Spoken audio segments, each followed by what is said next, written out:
Tinilan, un nom qu'aucune carte ne mentionne en Mauritanie. C'est normal, il n'y a que 2 tentes, sous lesquelles vivent 10 personnes, la famille de Bakar.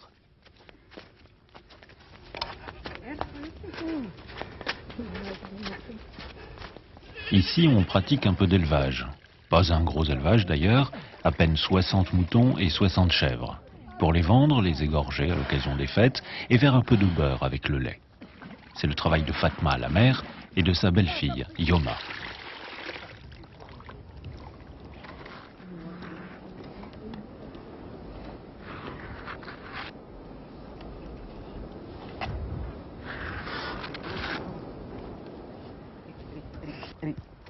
Il y a aussi Baba, l'un des fils, 25 ans à peine, et une vie réglée par le soleil.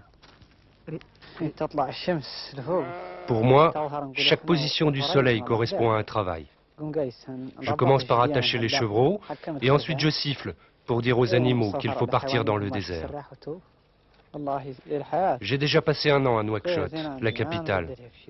Cette ville ne m'a pas fait du bien et je suis retourné en brousse pour redevenir quelqu'un de normal.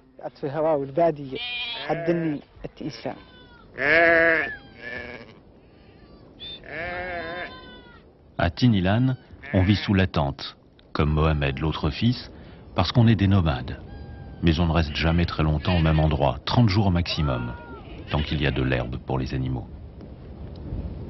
Puis il y a Bakar, le patriarche, qui veille toujours autant sur son vieux fusil russe. Il vient d'avoir 75 ans. Et Bakar, ce n'est pas un nomade ordinaire, c'est un Némadi, la plus ancienne population du Sahara. Les Némadis sont des gens qui vivent dans le désert, à 5, à 6, parfois à 10, que leur envie de chasser a réuni. C'est ça les Némadis, les chasseurs, des gens qui partent à la chasse et dont c'est le métier, la vie. C'est ça qu'on appelle des Némadis. Moi, je préfère mourir dans ce désert, où le sable est blanc, où je suis bien, où je suis tranquille, que d'aller n'importe où ailleurs.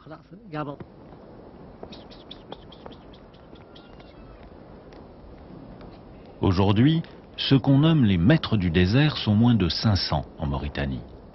On les croise encore accompagnés de chiens, hauts sur pattes, le dos musclé, leur seule richesse auquel ils donnent des noms étranges. Le lion, le courageux, celui qui coupe le jarret.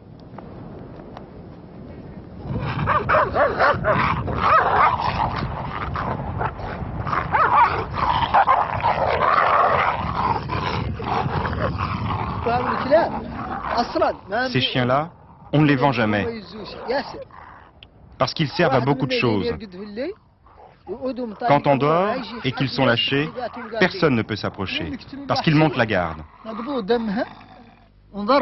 Quand on tue une gazelle, on prend un peu de sang qu'on passe sur la gueule du chien. Comme ça, il a l'habitude de la sentir, il la reconnaît. Chez les Némadis, chacun a son rôle durant la journée. Même Taya, qui n'a que 6 ans. Il faut chercher de l'eau, ramener du bois, s'occuper des troupeaux.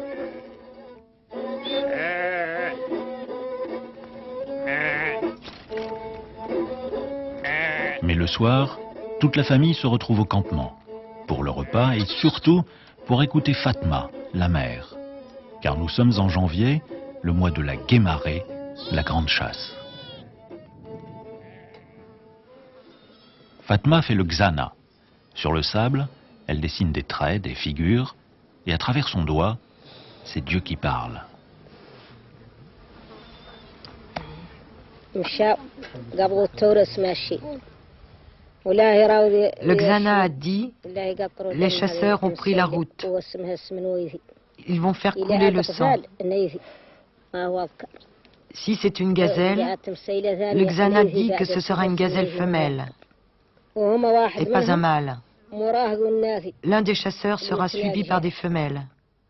Elles seront fines et jeunes.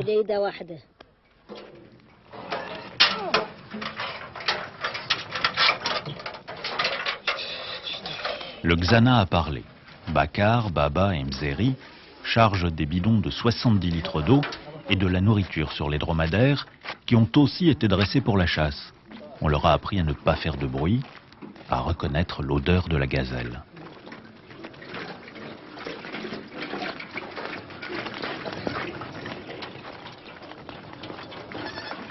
Au campement, Mohamed reste avec les femmes et les enfants. Les garçons devront attendre d'avoir 20 ans pour recevoir enfin un fusil.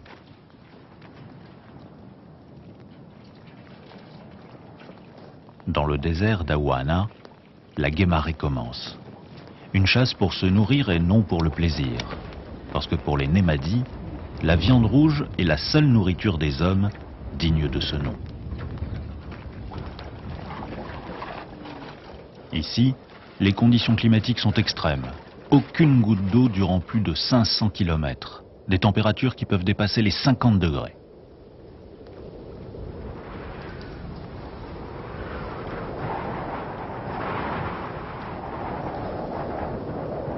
Les dunes du Blanc. Chaque lieu porte un nom pour les Nemadi. La caravane s'arrête pour entraîner une dernière fois les chiens. L'initiation a débuté dès l'âge de 4 mois, en les emmenant avec le Ras al-Meras, le chien le plus fort, pour être capable de s'approcher silencieusement du gibier, de rabattre l'animal vers le chasseur, de se suspendre à ses naseaux ou à ses oreilles pour le bloquer.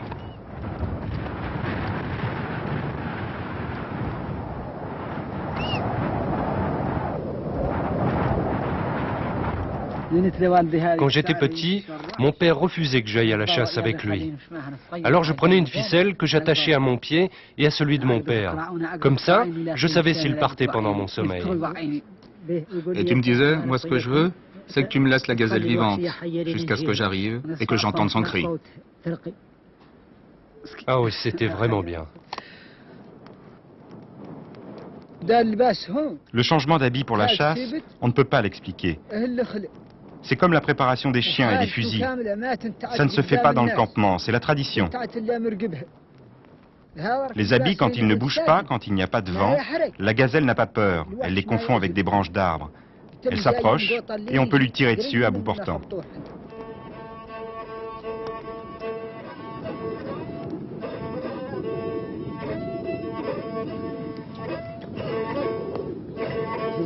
Les dunes de l'arbre du Tal, à 20 km de Tinilan. Tous les signes qui pourraient être bénéfiques pour la chasse sont guettés. L'oiseau qui pique le sable avant de s'envoler, le chien qui s'amuse devant le dromadaire ou qui se roule dans une touffe d'herbe.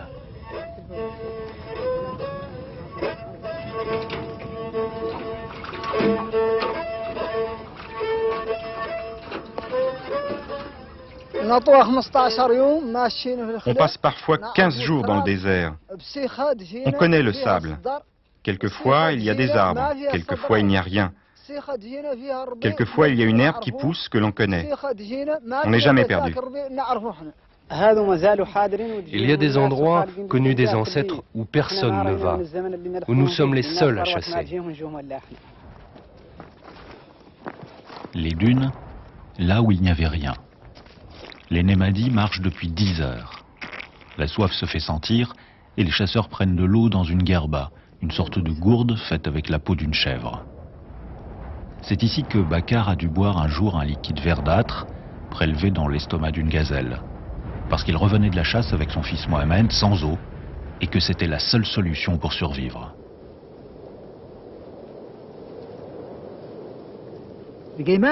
La chasse n'a pas de prix pour moi. Même avec mes problèmes de vue, je dis à mes enfants de m'amener jusqu'à ce que je voie la gazelle et que je mange sa viande. Mais il y a beaucoup de choses qui ont changé dans le désert.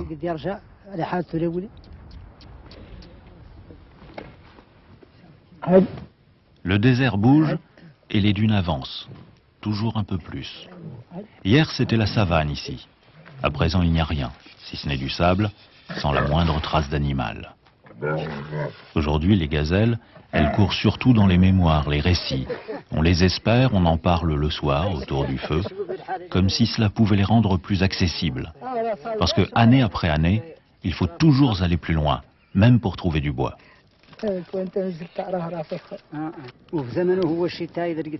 Il y a une fois où je suis parti à la chasse qui m'a beaucoup plu. C'était pendant l'hiver, à un endroit appelé Bourteil. Il y avait des gazelles partout, partout, partout. Autant que de coquillages sur une plage. Ça m'a beaucoup plu, parce que j'en ai tué au moins 40. Avant, il y avait des lions ici. Mais il n'y en a plus. Avant, il y avait des outardes ici. Mais il n'y en a plus. Avant, il y avait des autruches ici. Mais il n'y en a plus.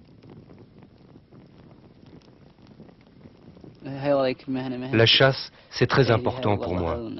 Je la préfère à tout, à ma vie, à ma famille, à mes parents. Je ne les changerai contre rien au monde.